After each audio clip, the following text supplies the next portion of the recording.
O ambiente naquele tribunal de São Paulo estava sufocante, pressionando-me de todos os lados. Eu estava sozinha na mesa de defesa, com as mãos cerradas em punhos para esconder o quanto tremiam. Na primeira fila, minha mãe, Beatriz, fazia um espetáculo ao enxugar os olhos com um lenço de seda. As lágrimas eram delicadas, silenciosas e cronometradas para causar o máximo impacto. Era uma atuação digna de um prêmio de melhor atriz. Ao lado dela, meu pai, Ricardo, exibia uma expressão de pedra, com o queixo travado em uma linha rígida. Seu aceno solene transmitia a história fabricada deles para toda a sala. A de que eu era irresponsável e que tinha jogado minha vida fora. Meu irmão mais velho, Tiago, nem sequer fingia. Um sorriso presunçoso brincava em seus lábios. Ele estava saboreando aquilo, esperando que eu me despedaçasse. Essas eram as pessoas que deveriam ser meus protetores, minha família. Em vez disso, eles uniram seus recursos para contratar advogados caros, com o objetivo de me humilhar publicamente e me declarar financeiramente incompetente. Senti-me encolher, dominada por um profundo sentimento de traição. O juiz, um homem chamado Dr. Barbosa, folheava metodicamente as páginas do espesso processo que eles haviam montado contra mim, um volume repleto de mentiras cuidadosamente construídas. A sala estava em um silêncio mortal. Então, abruptamente, o juiz Barbosa paralisou. Ele parou no meio de uma frase em uma das páginas. O silêncio na sala se intensificou, tornando-se pesado. Ele removeu lentamente seus óculos de leitura, olhou por cima da pilha de papéis diretamente para meus pais e fez uma única pergunta incisiva. Aquela pergunta interrompeu abruptamente todo o ataque deles. Antes de contar o que ele perguntou, faça-me um rápido favor e curta o vídeo, se inscreva no canal e me conte nos comentários de onde você está assistindo. Para realmente entender por que minha própria mãe e meu pai queriam me ver arruinada em um tribunal, você precisa entender o lar onde fui criada. Na superfície, a família Menezes era a imagem do sucesso. Morávamos em uma mansão imensa, em um dos condomínios mais luxuosos de Barueri. O gramado era perpetuamente aparado em uma altura uniforme. As cercas vivas tinham formas geométricas perfeitas e a garagem circular estava sempre ocupada por sedãs de luxo impecáveis, detalhados semanalmente.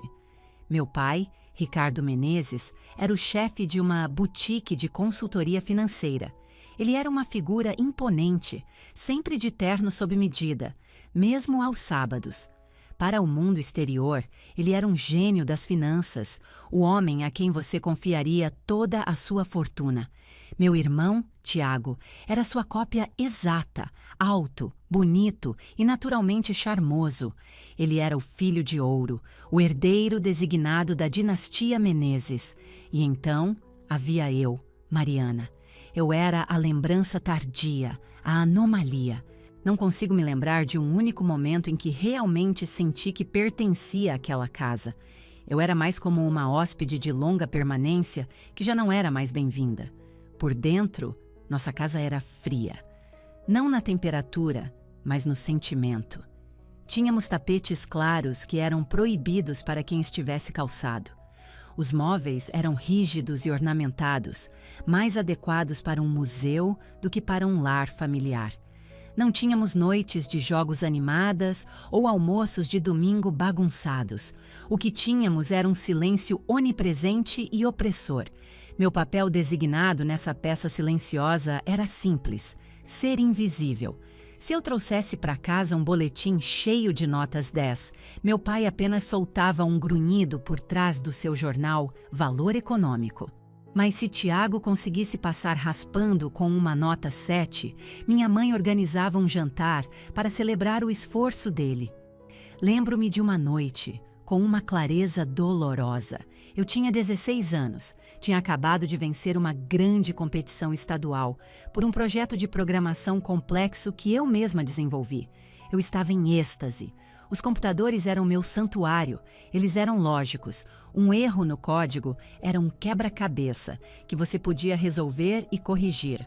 As famílias, eu estava aprendendo, não eram tão lógicas. Entrei na cozinha, segurando meu certificado de primeiro lugar.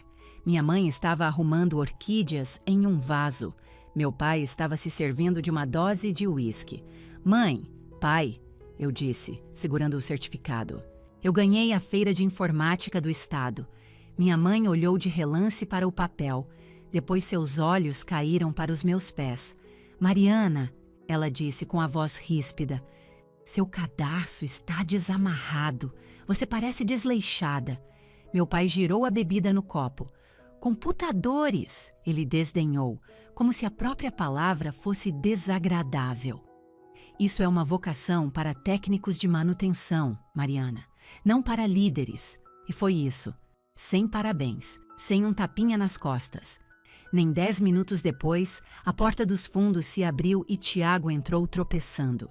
Ele estava uma bagunça, com a camisa polo para fora da calça, cheirando a cigarro. Ele tinha acabado de ser expulso do time de futebol da escola por se envolver em uma briga durante o treino. Minha mãe correu para o lado dele. Oh, Tiago, meu querido, ela arrulhou, acariciando o rosto dele. Coitadinho. Aquele treinador foi cruel com você de novo? Vou ligar para a escola amanhã cedo. Isso é inaceitável. Meu pai colocou uma mão encorajadora no ombro de Tiago. Não se preocupe, filho. Farei uma doação generosa para o fundo de esportes. Você será reintegrado até o final da semana. Fiquei parada no canto da cozinha, ainda segurando meu prêmio. Guardei-o silenciosamente na minha mochila. Subi para meu quarto e fechei a porta. Não chorei. Acho que já estava anestesiada demais para lágrimas. Apenas sentei na beira da cama, encarando a parede vazia. Esse era o ecossistema da nossa família. Tiago podia colocar fogo na casa e eles encontrariam uma maneira de culpar o fabricante do fósforo. Eu poderia descobrir a cura para uma doença e eles reclamariam que eu sujei minha roupa no processo. À medida que envelhecemos, o abismo aumentou. Tiago foi enviado para uma universidade particular prestigiada no Rio de Janeiro. Meu pai cobriu todas as despesas. A mensalidade, um carro importado 0 quilômetro, um apartamento de alto padrão. Tiago mal passava nas matérias, dedicando a maior parte do tempo a festas, que meu pai generosamente rotulava como construção de networking. Eu, por outro lado, frequentei uma universidade pública. Consegui uma bolsa por mérito acadêmico e trabalhei para pagar o restante das minhas despesas. Meu pai declarou que não podia justificar a alocação de capital em um diploma sem retorno claro sobre o investimento. Eu queria me especializar em cibersegurança. Ele achava que eu deveria estudar algo mais feminino, como história da arte, para que pudesse encontrar um marido rico e organizar jantares como minha mãe. Quando bati o pé, ele me cortou financeiramente. Se você insiste em ser teimosa, pode bancar isso sozinha, ele disse friamente. E foi o que eu fiz. Conciliei 2 empregos durante toda a faculdade. Trabalhava em turnos na biblioteca da universidade e passava meus fins de semana como técnica de TI freelancer. Estava perpetuamente exausta, mas também era ferozmente independente. Cada visita de feriado para casa era um suplício de críticas intermináveis e veladas. Você parece exausta, Mariana, minha mãe dizia, com os olhos escaneando minhas roupas simples. E você ganhou peso? Um homem de sucesso não quer uma esposa que se descuidou. Meu pai acrescentava com uma risada condescendente. Ainda mexendo nesses computadores, Tiago acabou de fechar uma conta enorme para a empresa. Ele será vice-presidente antes dos 30. A realidade era que Tiago não tinha fechado conta nenhuma. Ele estava apenas ocupando uma sala de canto espaçosa na empresa do meu pai, delegando seu trabalho para funcionários juniores que estavam intimidados demais para recusar. Tiago simplesmente colhia os elogios, mas eu mantive minha boca fechada. Aprendi cedo que me defender só piorava as coisas. Qualquer tentativa era descartada como eu sendo excessivamente emocional ou invejosa. Você sempre teve tanta inveja do seu irmão, Mariana? Minha mãe suspirava dramaticamente. É uma qualidade tão feia. Eu não tinha inveja. Eu estava ferida. Eu ansiava para que eles me vissem, para que reconhecessem a pessoa que eu realmente era, não a pessoa que eles desejavam que eu fosse. Mas quando completei 22 anos, aceitei que isso nunca aconteceria. Eles eram apaixonados pela ideia de uma família perfeita. Tiago se encaixava perfeitamente nessa ideia porque era um fantoche disposto. Eu não me encaixava porque tinha minhas próprias ambições. Eu era a ovelha negra, a decepção, a estranha no ninho. Eles me subestimaram completamente. Confundiram minha natureza silenciosa com fraqueza. Viram minhas roupas de segunda mão e assumiram que eu estava na miséria. Interpretaram minha bondade como ingenuidade. Estavam errados em todos os pontos, mas deixei que mantivessem suas ilusões. Era mais seguro para mim dessa forma. O dia em que finalmente saí de casa de vez foi o dia mais libertador da minha vida. Não houve discussão aos gritos, nem saída dramática. Simplesmente carreguei meus pertences no meu sedã velho e dirigi para longe.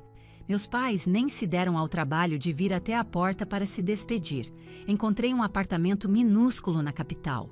Os canos faziam barulho e a rua lá embaixo era sempre barulhenta, mas era tudo meu. Alguns meses depois, conheci o Bruno. Bruno era o oposto polar da minha família. Ele não era rico nem obcecado por status.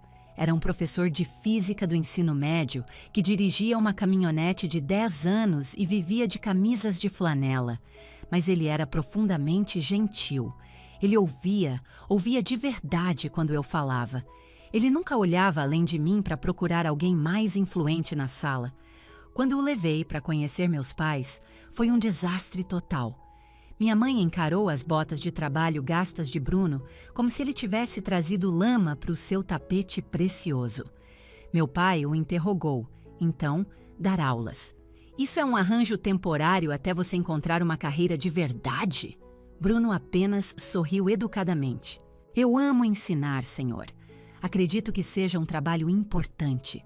Meu pai soltou uma risada fria e desdenhosa. Importante, talvez, mas não paga exatamente por uma casa de praia no Guarujá, não é? Chorei no caminho de volta para a cidade, pedindo desculpas profusamente. Sinto muito, muito mesmo. Eles são horríveis. Nunca mais precisamos vê-los. Bruno pegou minha mão. Mariana, pare. As opiniões deles não definem você. Você não é eles. Eu amo você. Não há aprovação deles. Casamos 6 meses depois em uma cerimônia pequena e linda em um jardim botânico. Meus pais compareceram, mas sentaram na última fila e saíram logo após trocarmos os votos, pulando a recepção. O presente de casamento deles chegou uma semana depois. Um conjunto de facas de carne de prata ornamentadas com um bilhete que dizia: "Tente manter o brilho delas." Eu não me importei. Eu tinha o Bruno e eu tinha um plano. Eu vinha trabalhando para uma grande corporação de tecnologia, corrigindo suas vulnerabilidades de segurança. Vi em primeira mão como essas empresas imensas estavam expostas. Elas guardavam montanhas de dados privados, mas suas defesas digitais estavam cheias de furos. Elas estavam desesperadas por proteção real. Então, do segundo quarto do nosso apartamento, lancei minha própria empresa, Fortaleza Digital. Trabalhei 18 horas por dia, programando até minha visão embaçar, sobrevivendo de café barato e macarrão instantâneo para investir cada centavo extra em servidores e software. Bruno nos sustentou com seu salário de professor, sendo uma fonte constante de encorajamento. "Você é um gênio, Mariana." Ele me dizia às 2 da manhã quando eu estava prestes a desistir. "Apenas continue." E então, as coisas começaram a decolar. Consegui um contrato com um banco regional de médio porte. Isso levou a um contrato com uma rede de hospitais e depois com uma grande corporação de varejo nacional. A receita começou a fluir. No início, era apenas o suficiente para cobrir nossas despesas. Depois, foi o suficiente para a entrada de uma casa. Em pouco tempo, era o suficiente para comprar 10 casas. Minha pequena empresa explodiu. Contratei meu primeiro funcionário, depois 5, depois 50. Em 4 anos, a Fortaleza Digital era uma das principais empresas de cibersegurança do país. Eu era a CEO.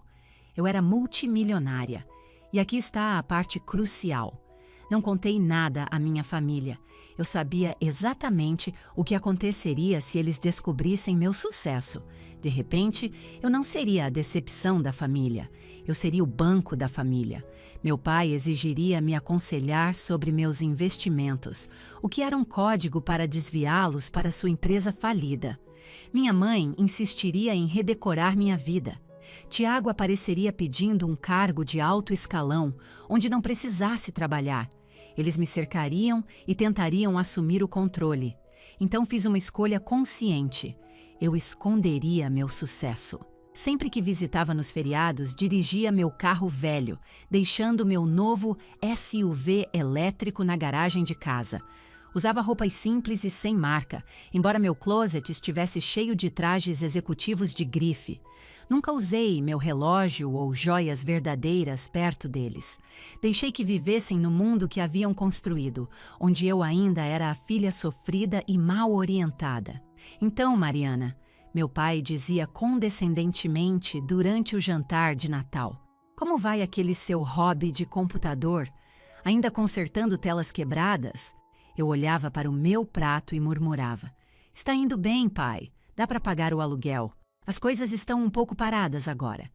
Minha mãe oferecia um olhar de piedade. Oh, coitadinha. Bem, nem todo mundo nasceu para o mundo das altas finanças. O Tiago contou que acabou de comprar uma lancha nova. "Que maravilha!" eu respondia com um sorriso plácido. "Estou tão feliz por ele." Eu não tinha mais inveja. Sentia uma sensação secreta de poder. Nunca esquecerei um Natal em particular. Estávamos todos reunidos na sala cavernosa deles.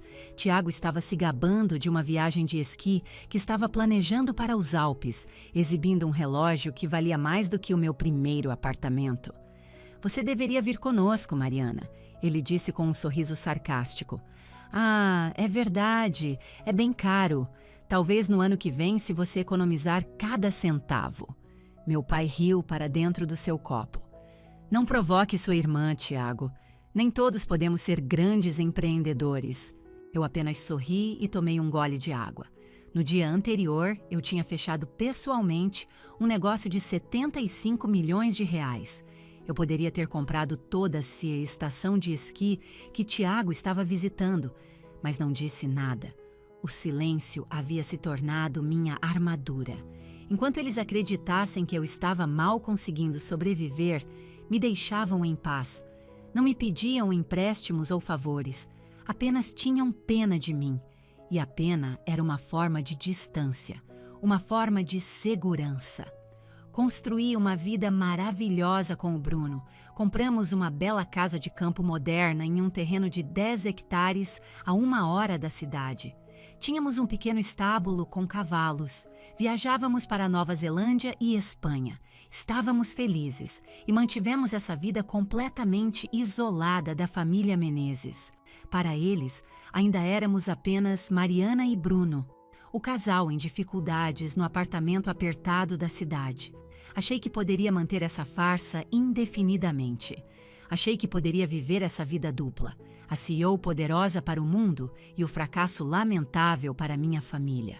Era desgastante, mas me trazia paz. Mas ignorei uma verdade fundamental sobre minha família. Eles são predadores. E predadores não ficam parados por muito tempo. Começou sutilmente. Não era sobre dinheiro. Não no início. Era sobre controle. A empresa do meu pai estava começando a fraquejar.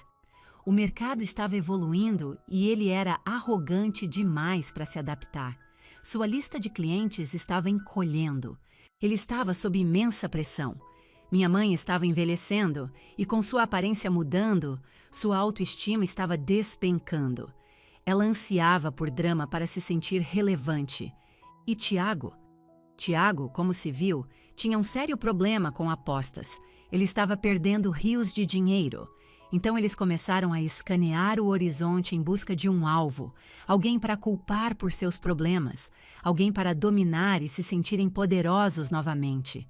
E lá estava eu, a silenciosa Mariana em dificuldades, o alvo perfeito e fácil. Eu não tinha ideia de que, enquanto eu construía silenciosamente meu império, eles haviam começado a se ressentir do meu contentamento silencioso. Mesmo achando que eu era pobre, eles não suportavam que eu fosse independente. Queriam que eu fosse até eles, que implorasse por ajuda. E quando perceberam que eu nunca faria isso, decidiram forçar minha mão. Começou com pequenas alfinetadas em mensagens de texto. Depois, telefonemas que pareciam mais interrogatórios. Eu deveria ter reconhecido os sinais de alerta. Deveria saber que não se pode esconder para sempre de pessoas que acreditam ser suas donas. Cedo ou tarde, elas vêm procurar. E quando finalmente suspeitaram que eu tinha algo de valor, não pediram apenas uma parte. Decidiram queimar todo o meu mundo para tomá-lo para si. A mudança não foi uma explosão repentina. Foi mais como uma podridão lenta e rastejante. Durante anos, o acordo não dito era que minha família me ignoraria em grande parte. Eu ficava na minha caixa de pobre coitada Mariana e eles ficavam na deles, rica e distante. Mas cerca de 6 meses antes da data do tribunal, esse silêncio começou a rachar. Começou no grupo da família no WhatsApp, que normalmente era apenas um fluxo de minha mãe postando fotos de suas rosas premiadas, ou Tiago exibindo um carro novo. Eu nunca interagia. Lia e seguia em frente. Mas então, Tiago começou a me marcar diretamente. Mariana, vi um carro de assistência técnica hoje. Lembrei de você. Espero que esteja conseguindo pagar o aluguel. Era formulado como uma piada, mas tinha uma ponta afiada. Alguns dias depois, outra. Mariana, o pai está pensando em um upgrade de servidor na empresa. Você deveria mandar um orçamento, embora eu ache que eles só busquem fornecedores com credenciais de verdade. Depois vieram as mensagens privadas. Meu pai, Ricardo, nunca mandava mensagens. Ele considerava uma futilidade da geração mais jovem. Mas uma noite, meu telefone vibrou. Era ele. Mariana. Li um artigo sobre responsabilidade civil para pequenos empresários. Você está devidamente segurada? Se um cliente te processar por queimar o computador dele, você pode perder tudo. Preciso ver seus documentos de apólice para revisão. Encarei a mensagem. Ele nunca demonstrou um pingo de interesse no meu negócio, exceto para menosprezá-lo. Tudo bem? Bruno perguntou, olhando para cima de onde estava cortando legumes em nossa cozinha espaçosa e moderna. É meu pai, eu disse com um nó se formando no estômago. Ele está exigindo ver meus seguros de empresa, diz que quer me proteger. Isso é bizarro, Bruno disse, largando a faca. Não mande nada para ele. Não vou mandar, assegurei. Digitei uma resposta simples. Obrigada pela preocupação, pai. Estou totalmente segurada. Meu corretor cuida de tudo. A resposta dele foi instantânea. Corretores são golpistas. Eu sou um especialista financeiro. Mande os papéis, Mariana. Eu sou seu pai. Não seja difícil. Eu ignorei. Uma semana depois, minha mãe ligou, o que era ainda mais incomum. Mariana, ela cantarolou, com a voz um tom acima do normal. Era sua voz falsa e gentil, usada em público. Nunca mais tivemos. Sentimos sua falta terrivelmente. Eu te vi no Natal, mãe, lembrei a ela. Isso foi há quase 2 meses. Bem, Tiago vai ter um grande jantar de 30 anos no clube no próximo fim de semana. Você simplesmente tem que estar lá. E traga o... Ah, qual o nome dele mesmo? Bruno. Estamos ocupados no próximo fim de semana, mãe. Sinto muito. Ocupados com o quê? Ela disparou, a fachada doce desaparecendo instantaneamente. Consertando um micro-ondas? Honestamente, Mariana, você age como se seu tempo fosse tão precioso quanto o nosso. É insultante. Tenho compromissos de trabalho, eu disse calmamente. Você tem um passatempo, ela corrigiu. Tiago está fazendo 30 anos. É um marco importante. Se você não aparecer, estará envergonhando toda a família. Encerrei a ligação. Meu coração estava martelando. Não era exatamente medo, eu era uma mulher adulta, financeiramente segura e protegida, mas era uma memória celular. A sensação de ser criança naquela casa, sabendo que o interesse repentino deles em mim sempre precedia alguma forma de punição. Um alarme instintivo soava na minha cabeça. Por que o ataque repentino? Por que Tiago estava zombando da minha capacidade de pagar o aluguel? Por que meu pai estava exigindo documentos legais? Por que minha mãe estava tão desesperada para me exibir no clube de campo? Decidi investigar. Usei minhas habilidades profissionais, as mesmas que usava para descobrir vulnerabilidades digitais para empresas da Fortune 500, para analisar a pegada online e financeira da minha família. O que descobri me deixou fisicamente doente. A empresa do meu pai estava sendo secretamente investigada pela CVM por suspeita de fraude em valores mobiliários. Não era de conhecimento público ainda, mas o destino estava selado. Ele estava perdendo fortunas com advogados. Tiago estava em uma situação ainda pior. Ele tinha mais de R$400 mil em dívidas em um site de apostas esportivas online e tinha estourado vários cartões de crédito de alto limite. Eles estavam se afogando. E quando pessoas como os Menezes se afogam, elas não aprendem a nadar. Elas procuram os ombros de outra pessoa para subir e manter suas próprias cabeças acima da água. Eles estavam me cercando, farejando fraqueza. Talvez eu tivesse deixado escapar algo. Talvez eu tivesse sido vista no meu carro de verdade. Ou talvez eles apenas achassem que, mesmo que eu fosse pequena, eu poderia ser espremida para render alguns milhares de reais. Mostrei ao Bruno o que encontrei. Eles estão desesperados. Eu disse, com a voz baixa. Eles virão atrás de nós. Que venham, Bruno disse com o queixo rígido. Temos os melhores advogados de São Paulo. Temos sistemas de segurança. Você não é mais aquela menininha, Mariana. Você não entende, eu disse a ele. Eles não seguem regras. Na cabeça deles, eles ainda são meus donos. Parei de atender as ligações. Bloqueei os números. Fiquei completamente incomunicável, achando que cortar o oxigênio extinguiria o fogo. Eu estava errada. O silêncio não os impediu. Ele os enfureceu. Foi a confirmação de que eu não estava mais sob o controle deles. E para meu pai, perder o controle era um destino pior do que perder dinheiro. Aconteceu em uma manhã chuvosa de quarta-feira. Eu estava no meu escritório em casa, revisando um protocolo de segurança para um novo cliente em Londres. Tinha uma xícara de chá quente ao meu lado e meu Golden Retriever, o Guga, estava dormindo nos meus pés. Era uma manhã perfeitamente pacífica, então o interfone tocou. Nossa casa ficava bem afastada da estrada principal, protegida por um portão. As encomendas eram sempre deixadas na guarita. Alguém tocando na porta da frente significava que a pessoa tinha o código de acesso ou tinha pulado o muro.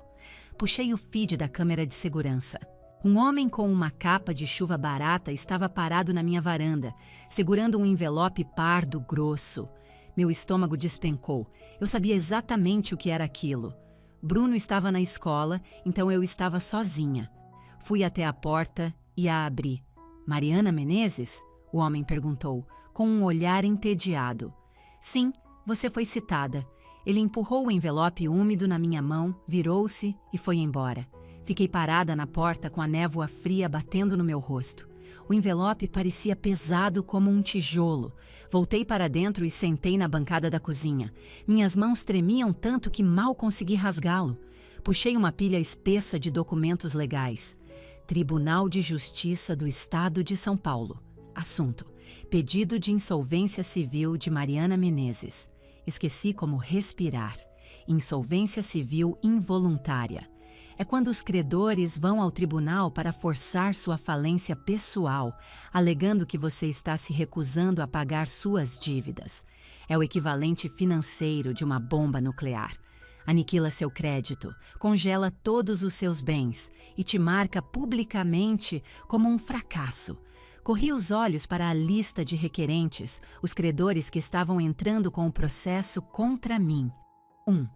Ricardo Menezes. 2. Beatriz Menezes. 3. Tiago Menezes.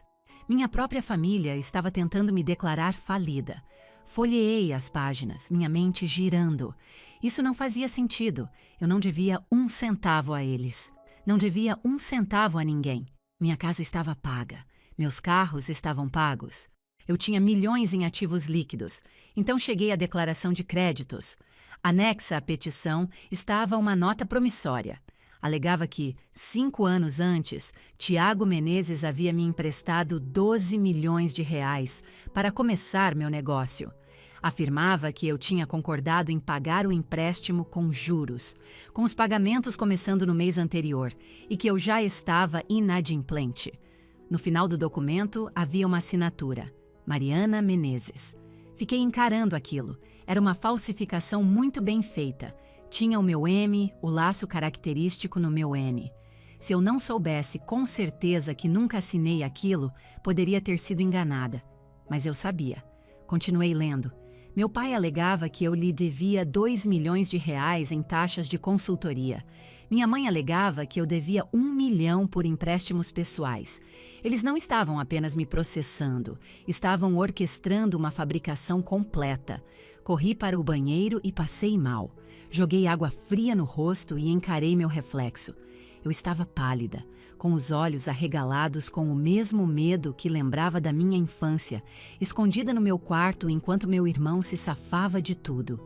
Eles estão tentando me destruir, pensei. Não fisicamente, mas toda a minha existência. Se isso fosse adiante, todos os meus bens seriam congelados. Minha empresa, minha linda e próspera empresa, seria colocada sob um microscópio. Meus clientes fugiriam. Quem confiaria sua cibersegurança a uma CEO, sendo publicamente acusada de fraude e falência? Isso demoliria minha reputação. Tudo o que eu construí meticulosamente do nada. E eles sabiam disso. Não era apenas pelo dinheiro, embora isso fizesse parte. Se vencessem, conseguiriam roubar milhões de mim. Mas o verdadeiro objetivo era punição. Isso era punição por ter ido embora, por não ter aparecido no jantar de aniversário, por não me curvar às exigências do meu pai. Era eles gritando: "Você acha que é independente? Nós vamos te mostrar, vamos te arrastar de volta para onde era a lama conosco." Voltei para a cozinha e olhei para os documentos novamente. A audiência seria em 3 semanas. Peguei meu telefone. Minha mão estava firme agora. O choque tinha passado, deixando para trás algo frio e duro como aço. Eu não ia ligar para eles e gritar. Não ia mandar mensagem para minha mãe perguntando como ela pôde trair a própria filha. Isso é o que a antiga Mariana, a vítima, teria feito. Eu não era mais uma vítima. Eu era a CEO da Fortaleza Digital. Eu caçava cibercriminosos para viver. Eu sabia como lidar com valentões. Disquei um número de memória. Escritório da doutora Heloísa Mendes. Uma voz nítida atendeu. Heloísa Mendes era a advogada mais temida de São Paulo, conhecida nos círculos jurídicos como a Onça. "Aqui é Mariana Menezes", eu disse, com a voz um tom mais baixo que o habitual. "Preciso contratar a doutora Heloísa. É uma emergência. Minha família acaba de declarar guerra." Desliguei e fiquei olhando pela janela para a chuva. Eles queriam me arrastar para um tribunal? Ótimo. Achavam que estavam arrastando uma menininha assustada e falida. Não tinham ideia de quem estava prestes a passar por aquelas portas do fórum. Queriam um espetáculo? Eu daria um que eles nunca esqueceriam. O escritório de Heloísa Mendes ocupava o 20º andar de um arranha-céu de vidro elegante, com vista para a Avenida Paulista. O próprio ar cheirava a poder e perfume caro. Sentei em uma poltrona de couro diante de sua mesa imensa, vestida com um blazer simples, mas impecável, com as costas perfeitamente eretas. Eu não estava ali para parecer uma vítima. Heloísa era uma mulher pequena, com um corte de cabelo Chanel severo e óculos que pareciam dissecar tudo o que olhavam. Ela não perdeu tempo com amenidades. "Vamos direto ao ponto", ela disse, batendo no envelope pardo que eu coloquei em sua mesa. Sua mãe, seu pai e seu irmão estão pedindo sua insolvência civil. Alegam que você deve a eles um total de 15 milhões de reais. Isso mesmo, eu disse. E você deve? Ela perguntou com um olhar inabalável. Advogados precisam da verdade nua e crua, Sra. Carter. Não, eu disse, sustentando o olhar dela. Não aceitei um centavo deles desde que saí para a faculdade. Os documentos são fraudulentos. Heloísa examinou as páginas, seus olhos correndo rapidamente. Ela parou na nota promissória com minha assinatura falsificada e tirou uma lupa de joalheiro de uma gaveta da mesa. Parecia anacrônico naquele escritório de alta tecnologia, mas ela analisou a tinta com foco intenso. É uma falsificação habilidosa, ela murmurou, mas é limpa demais. Veja aqui, a pressão da caneta é não naturalmente uniforme. Uma assinatura genuína tem variações de pressão. Isso parece ter sido traçado de uma fonte digital. Ela largou a página e recostou-se na cadeira. Aqui está o problema, Sra. Carter.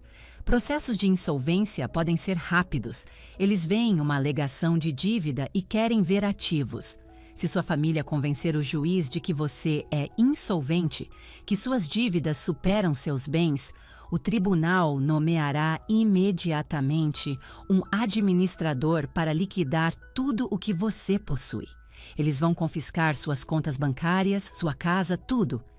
Eles acham que estou quebrada, eu disse suavemente. Heloísa ergueu uma sobrancelha perfeitamente desenhada. E você está? Alcancei minha pasta e tirei um portfólio encadernado grosso, deslizando-o pela madeira polida da mesa dela. Estas são minhas demonstrações financeiras pessoais certificadas, eu disse, e os balanços auditados da minha empresa, Fortaleza Digital. Heloísa abriu o portfólio, leu a primeira página com a expressão indecifrável, virou para a próxima. Vi que ela piscou, apenas uma vez. Virou outra página. Então olhou para mim e, pela primeira vez, um lampejo de surpresa genuína cruzou seu rosto. Você é a fundadora da Fortaleza Digital? Ela perguntou. Sou eu, e você tem 85 milhões de reais em ativos pessoais líquidos? E a última avaliação da sua empresa foi de... Ela releu o número para ter certeza.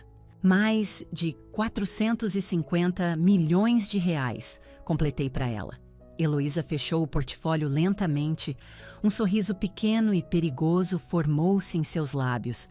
Era o sorriso de um predador que acabara de sentir o cheiro de sangue. Sua família tem alguma ideia disso? Ela perguntou. Nenhuma, eu disse. Eles acham que conserto computadores na minha garagem por uns trocados. Acham que esse processo vai me esmagar porque eu não teria condições nem de pagar bom advogado. Heloísa soltou uma risada curta e afiada. Oh, isso vai ser magnífico. Passamos as 4 horas seguintes traçando nossa estratégia. Heloísa era uma gênia tática. Nosso objetivo não era apenas vencer, era desmantelar completamente o caso deles e expor suas mentiras. Contratamos o melhor perito grafotécnico do país para certificar oficialmente a assinatura como falsificação. Solicitamos a quebra do meu próprio sigilo bancário de uma década para provar que nem um único real jamais foi transferido para mim das contas deles.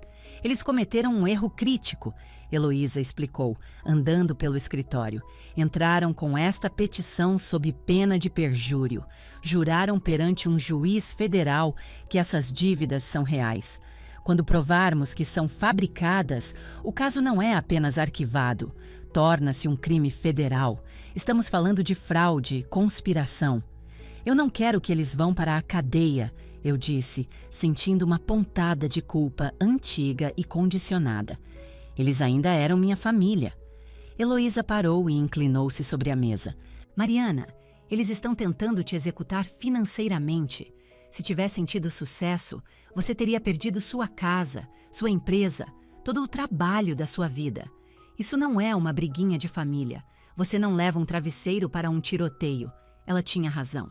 Respirei fundo e consenti. Tudo bem, faça o que for necessário. Uma condição, Heloísa disse, levantando um dedo. A partir deste momento, você não terá contato com eles, sem ligações, sem mensagens. Se aparecerem na sua porta, você não abre, chama a polícia. Qualquer comunicação pode e será distorcida contra você. Seu silêncio agora é sua arma mais poderosa. Nas 2 semanas seguintes, vivi em um silêncio autoimposto enquanto meu telefone explodia. Chamada perdida. Mãe, 5. Chamada perdida. Pai, 3. Mensagem de Tiago. Por que está nos ignorando?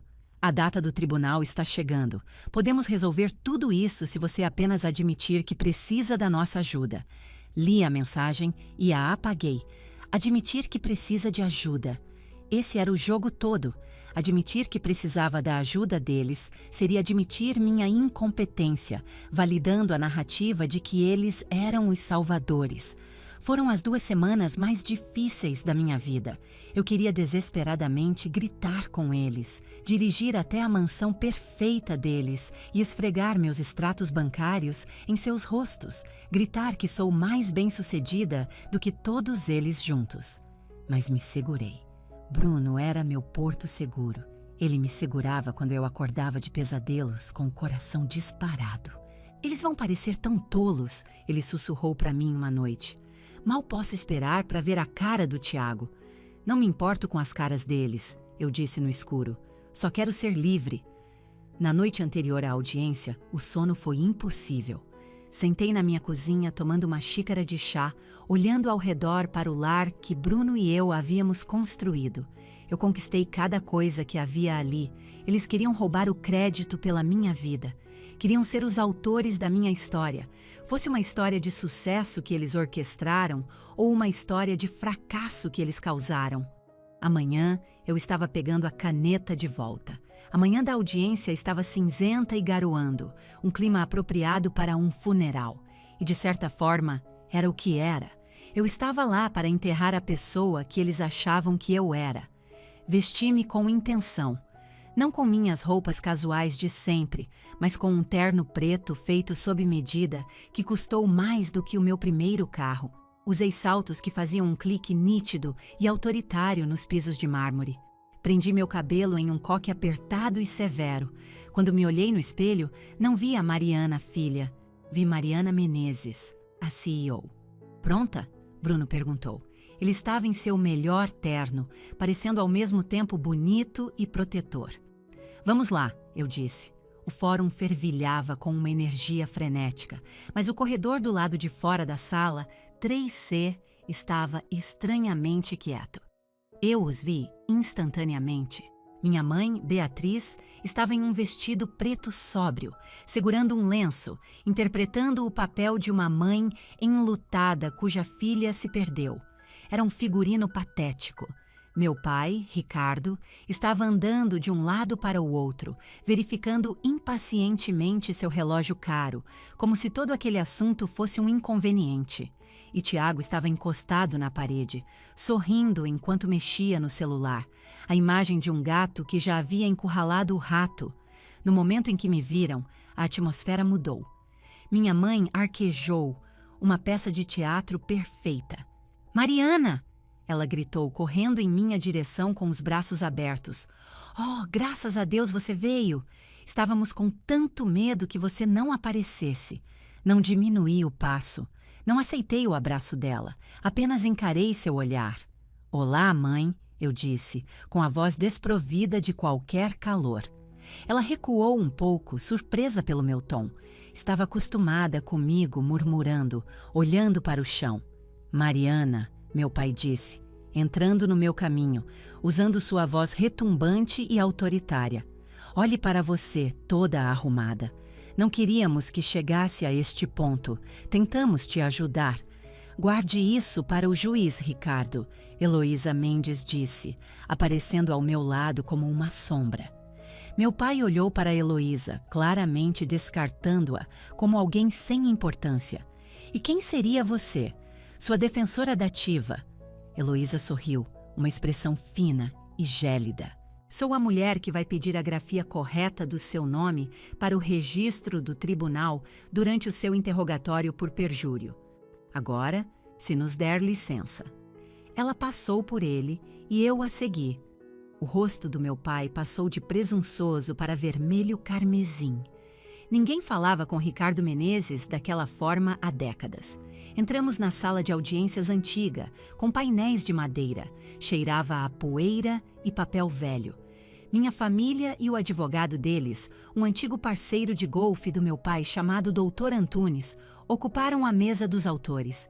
Ele me lançou um olhar condescendente e piedoso, enquanto eu tomava meu lugar. Sentei-me à mesa da direita, com Bruno sentado logo atrás de mim na plateia. Heloísa sentou ao meu lado, organizando seus arquivos com a precisão de um cirurgião. Todos de pé, o oficial de justiça anunciou. O juiz Barbosa entrou. Era um homem mais velho com uma vasta cabeleira branca e um rosto que parecia esculpido em granito. Era conhecido por sua imparcialidade, mas tinha uma intolerância lendária por dramas e perda de tempo.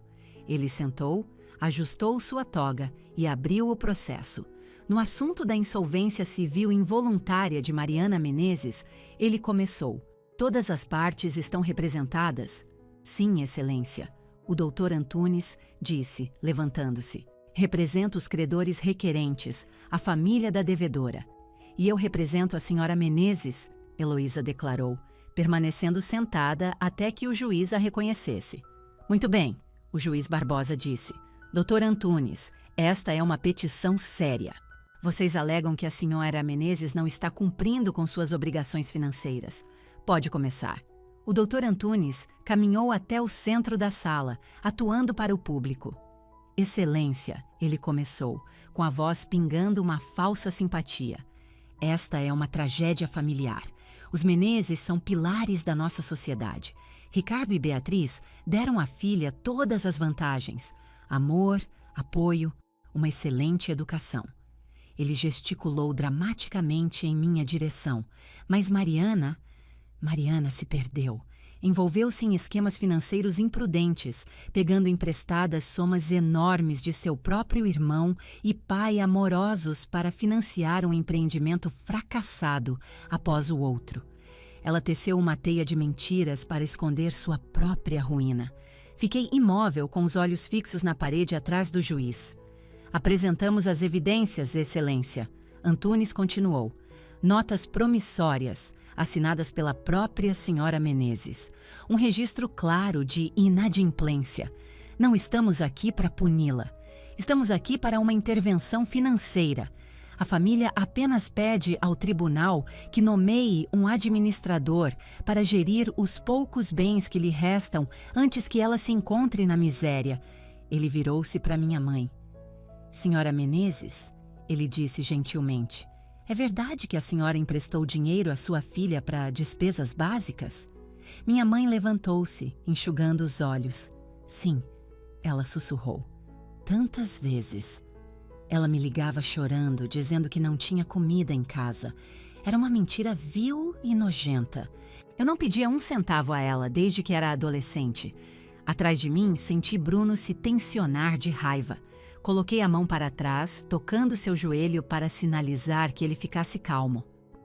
O senhor Tiago Menezes, Antunes prosseguiu. O senhor emprestou à sua irmã 12 milhões de reais? Uma quantia verdadeiramente generosa. Tiago levantou-se, ajeitando a gravata, a imagem de um homem de sucesso e preocupado. Sim, Excelência, foi parte de uma herança. Mariana veio até mim com o que chamou de investimento garantido, uma pequena empresa de tecnologia. Eu confiei nela. E ela perdeu tudo.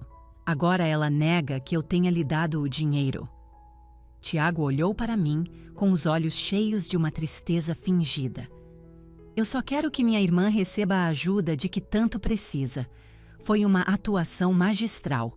Se eu não estivesse vivendo a verdade, poderia ter acreditado neles. Estavam me pintando como uma criança problemática e descontrolada, e eles mesmos como a família sofrida tentando me salvar. O juiz Barbosa ouviu pacientemente, fazendo anotações. Ele parecia impassível.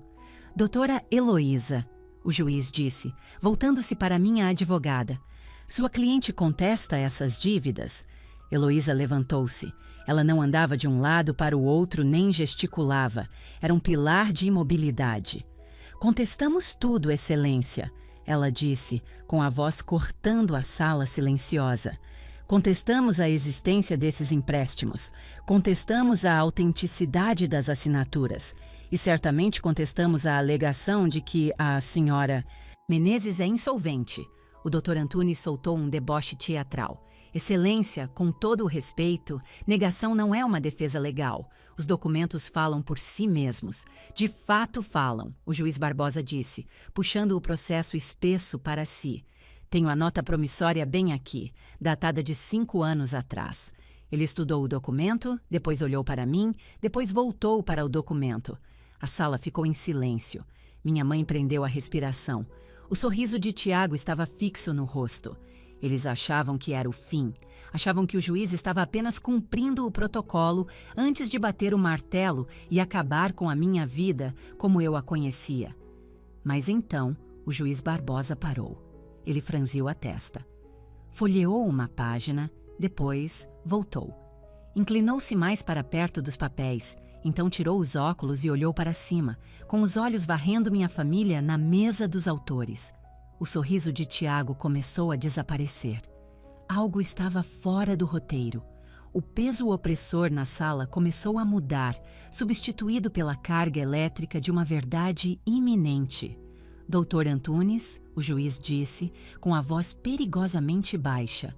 O senhor afirma que este empréstimo foi concedido há 5 anos para um empreendimento fracassado, correto? Sim, Excelência, Antunes respondeu, parecendo confuso. E o senhor afirma que a devedora, senhora Menezes, não tem renda estável. Essa é a nossa afirmação, sim, Excelência. O juiz Barbosa fechou o processo, não com estrondo, mas com um movimento suave e deliberado que foi de alguma forma mais aterrorizante. Ele olhou diretamente para mim e por um breve momento eu poderia jurar que vi um lampejo de reconhecimento em seus olhos. Então ele voltou sua atenção para o meu pai. Senhor Menezes, o juiz disse, tenho apenas uma pergunta para o senhor. O tribunal estava tão silencioso que era possível ouvir o zumbido baixo das lâmpadas fluorescentes.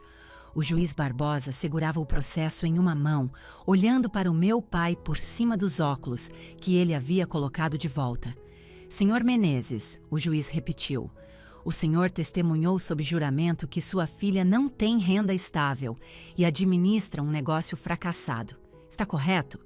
Meu pai levantou-se com um olhar de irritação no rosto. Sim, Excelência, ela mexe com computadores em seu apartamento. Não é um empreendimento sério.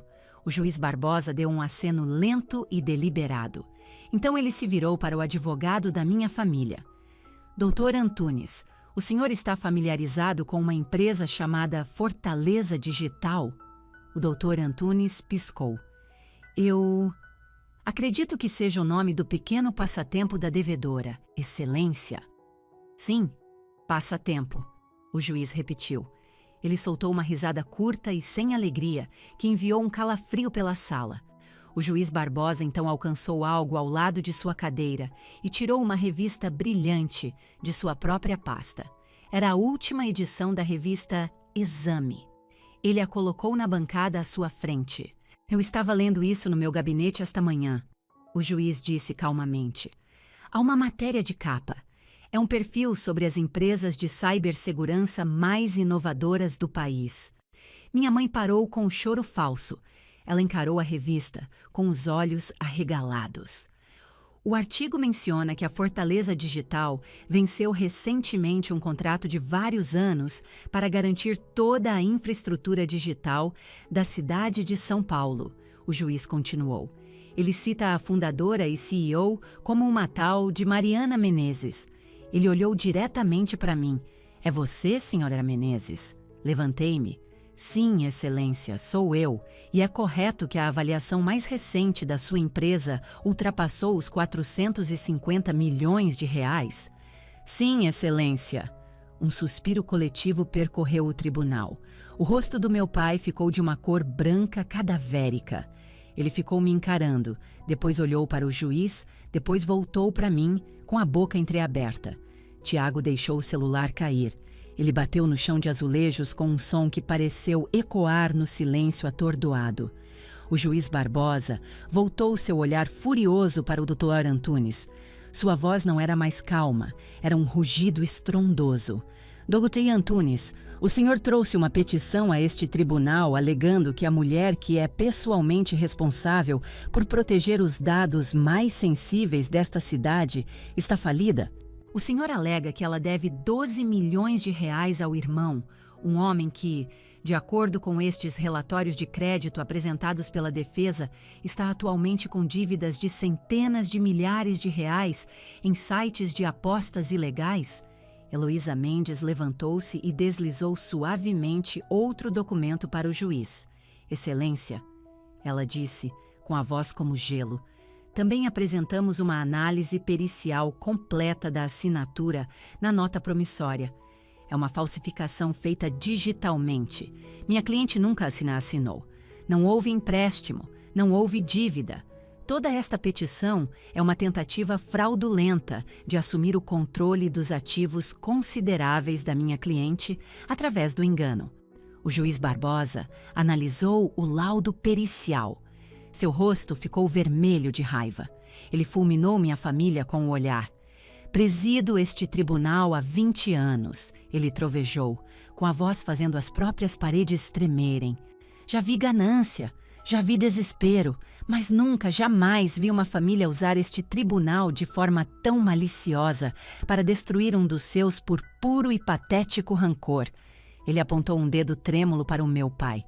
O senhor nem se deu ao trabalho de fazer o dever de casa, não é, Sr. Menezes?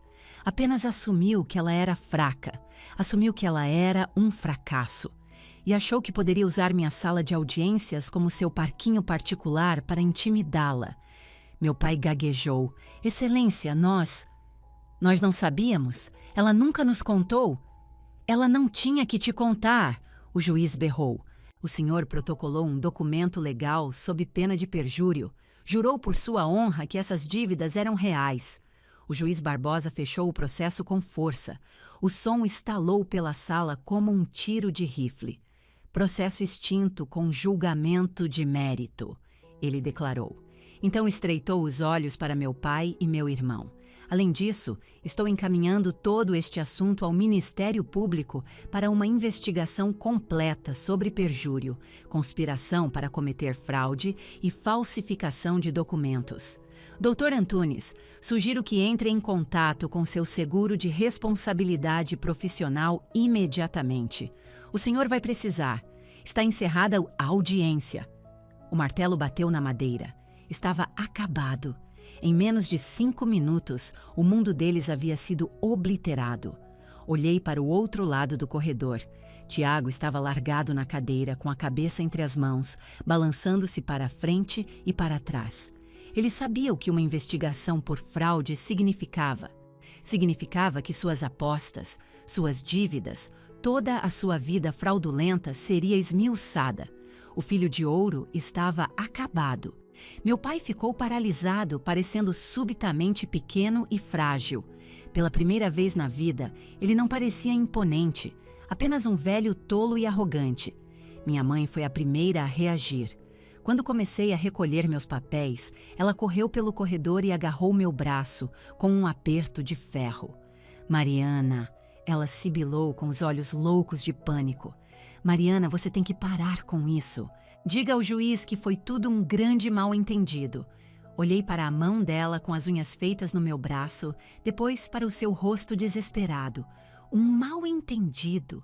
Perguntei calmamente. Você tentou me declarar insolvente, mãe. Tentou tirar minha casa. Estávamos te ajudando, ela gritou. Achamos que você estava em apuros.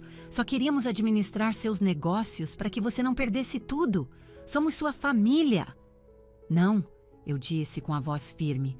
Vocês não estavam ajudando, estavam controlando. Vocês não suportavam que eu estivesse livre de vocês. Meu pai aproximou-se, tentando recuperar a compostura. Mariana, ele disse rigidamente, não vamos ser emocionais, somos família. Você não pode deixar que nos investiguem. Isso vai destruir minha empresa. Vai destruir o futuro do Tiago. Você tem dinheiro mais do que suficiente, pelo visto. Pode fazer tudo isso desaparecer. Apenas diga para a sua advogada para retirar tudo. Olhei para Ricardo Menezes, o homem que desprezou minhas paixões, ignorou minhas conquistas e agora me implorava para salvá-lo das consequências de sua própria crueldade.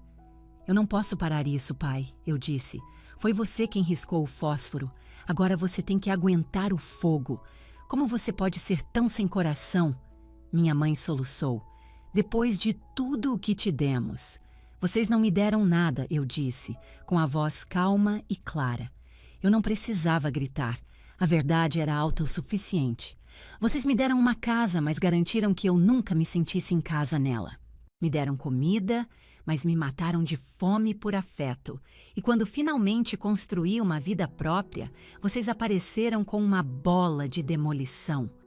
Retirei gentilmente os dedos dela do meu braço. Não devo dinheiro a vocês, eu disse. E não devo meu silêncio. Mariana, não ouse virar as costas para mim, Tiago gritou da mesa. Você está destruindo esta família. Parei nas pesadas portas do tribunal e olhei para trás uma última vez. Eu não destruí esta família, Tiago, eu disse. Eu apenas acendi as luzes. Não é culpa minha se vocês não suportam ver o que estava vivendo na escuridão. Empurrei as portas e saí para o corredor.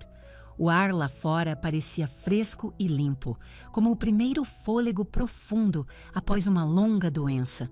Nas escadarias do fórum, Heloísa Mendes apertou minha mão. O Ministério Público entrará em contato, ela disse com um sorriso satisfeito. Mas quanto à insolvência, acabou. Está tudo limpo. Você está livre. Obrigada, Heloísa, eu disse. Valeu cada centavo. Ela assentiu. Entrou em um carro preto e partiu.